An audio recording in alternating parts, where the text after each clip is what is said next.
Ask Call for another apple. Having lunch with you is like having lunch alone, Ross. No, thanks. I've got enough of it. Are you all right? Yes, I'm just thinking through a problem I'm having. Trying to decide what my next step should be. Well, I'd like to help, but it's really hard when I don't know what the problem is.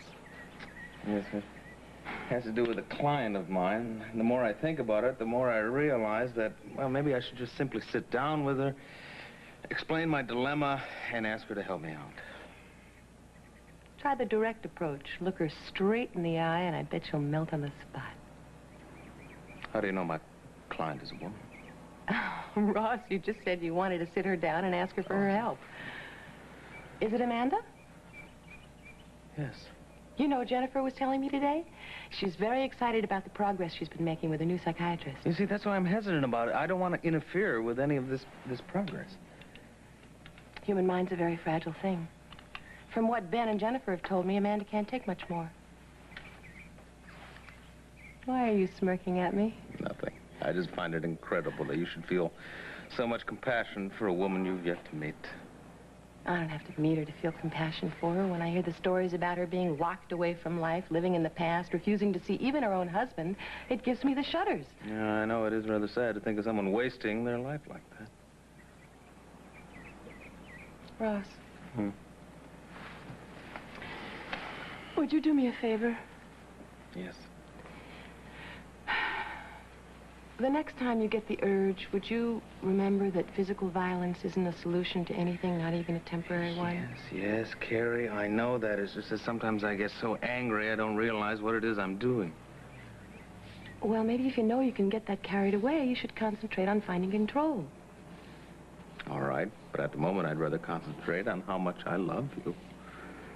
I love the way you look, I love the way you feel, and I love the way you think. I love you too, but you're such a lawyer. What do you mean? You talk too much. I know a surefire way to shut me up. Good idea.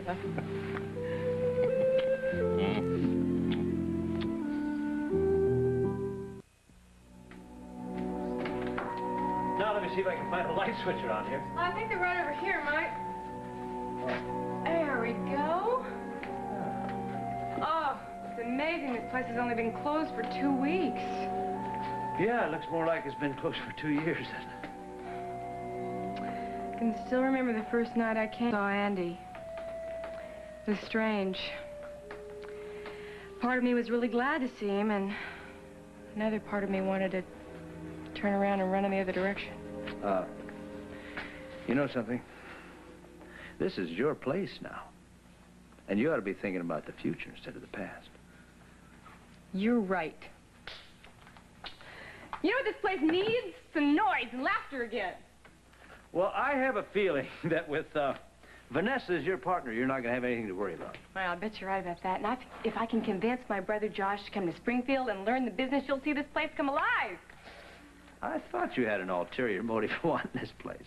Well, I probably won't want to be in the restaurant business forever, and if I could get him interested, he could break away from my father and Billy and do something on his own. I guess he's your favorite? Well, I know it's wrong to love one brother more than the other, but to me, Josh has always been the best of my father and mother, all rolled up in one terrific combination. Well, I'd like to get to know him better. Oh, you will if I can get him here without my father and Billy, so I can sit him down and we can talk about what he really wants out of life. So what do you really want out of life? What do I want? Well, I want to fall in love with a man who loves me for me. And I want to have children someday. And I would like to be as happy as Hope was when she walked out on the terrace this afternoon with Alan Michael. Yes, she was very happy, wasn't she? Which is why I'm determined to forget my differences. Mike, where are you? Down here. Yeah? Hi. Can you stand it? Can you? Oh, now, don't worry about the way the place looks. We'll have it fixed up and cleaned up in no time. Darling, that's not what I'm talking about at all. remember this moment. We're going to look back at today as one of the most important milestones of our lives. One of the most important? Of course. You just have to feel it and believe it. You say so. I don't know about you, but I believe it. Yeah, you'd better if you know it's good for you.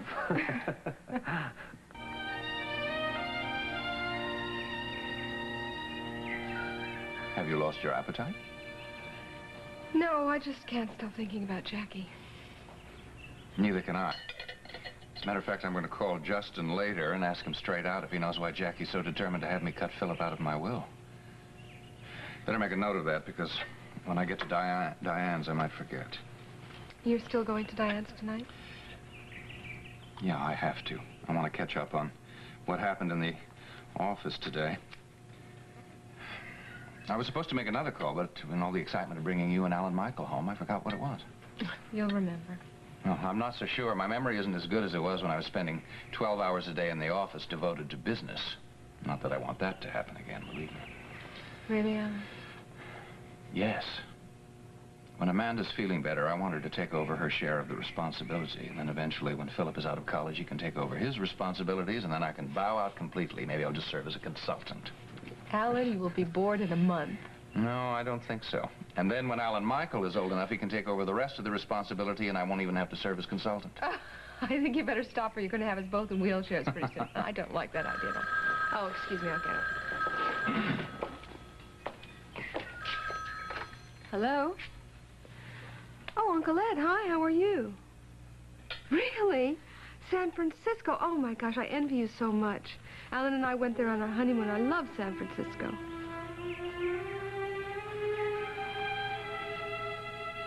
You had a phone call while you were gone. It's from your club. The guy calling thought I was you. He said he couldn't explain who'd been in the room.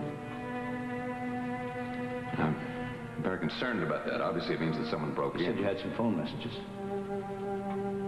All of them were local, except one was marked urgent. From Rita.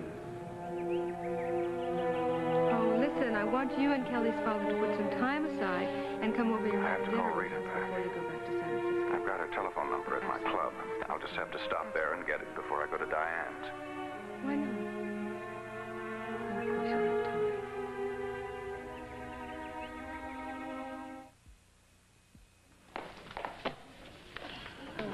Wait a minute, Nola, I've got some more stuff for you. Oh. You know, this is the first time in a long time I haven't seen my brother hanging around here. He's on an interview for the job at the Copper Lantern. Katie, you think my brother is a nice guy and lots of fun, don't you? I'll answer that question by saying yes, and now I'd like to terminate the conversation. I go through this with all the girls that he goes out Nola, just cool it. I'm just trying to give you some friendly advice. No, you're not. You're looking for gossip so you can tell every student nurse on the block. You've got me wrong, Katie. No, you've got me wrong. Now just get lost. You're not getting anything from me. All right, but I know my brother. I know once he's after something, he doesn't stop until he gets it. So don't say I didn't warn you.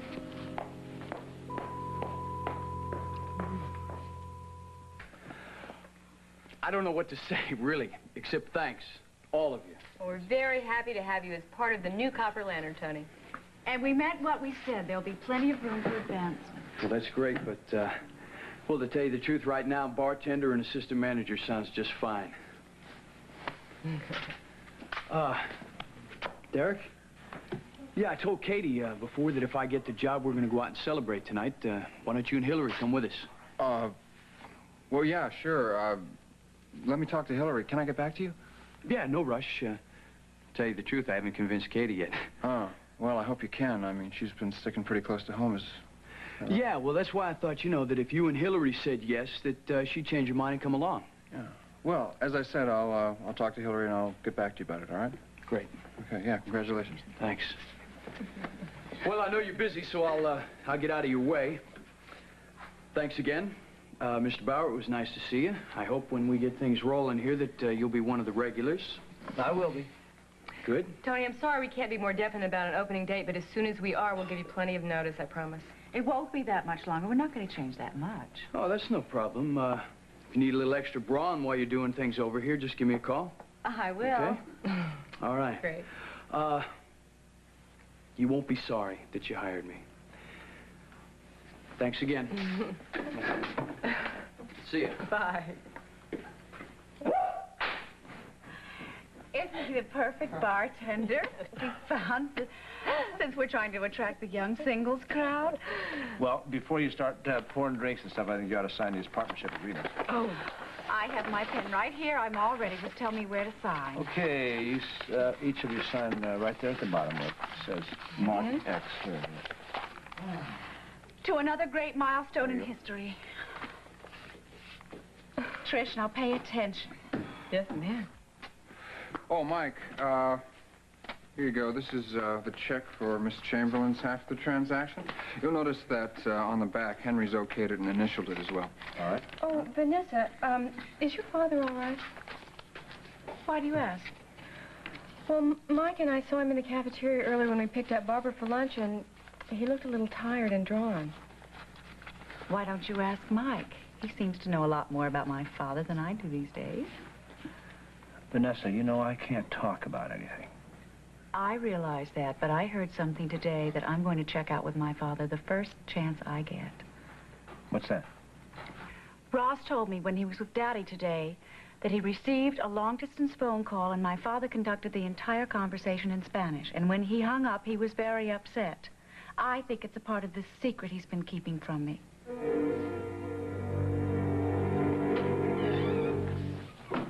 Oh, Jennifer. Good. I was hoping I'd see you before Diane got back. Listen, I was thinking of coming out to the house and having a long talk with Amanda, but I wanted to get your opinion as to whether or not you think she's up to it. Oh, well, she has a long session with her psychiatrist tomorrow afternoon, but actually she's usually in a very receptive mood after he leaves. So why don't you give me a call just to make sure? Ben is coming over tonight, and a lot depends on how they get along. Yes, yes, of course. Ross, one more thing. How well do you know Joe Bradley? Not very well at all. I do know that Mike Bauer doesn't approve of him. Joe Bradley has a pretty shady reputation. Why do you ask? Oh, it's just that when I came back from lunch, I overheard Diane having a rather heated argument with someone. I couldn't recognize the man's voice, but when he opened the door to leave, I saw it was Joe Bradley. Do you know what they were arguing about? No, but I did hear him threaten her. What do you mean, in what way?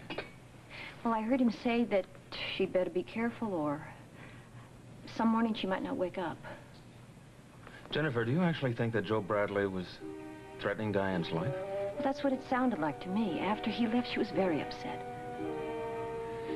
Listen, Jennifer, if I were you, I'd remember everything that was said verbatim, every last word. Because if anything should ever happen to Diane,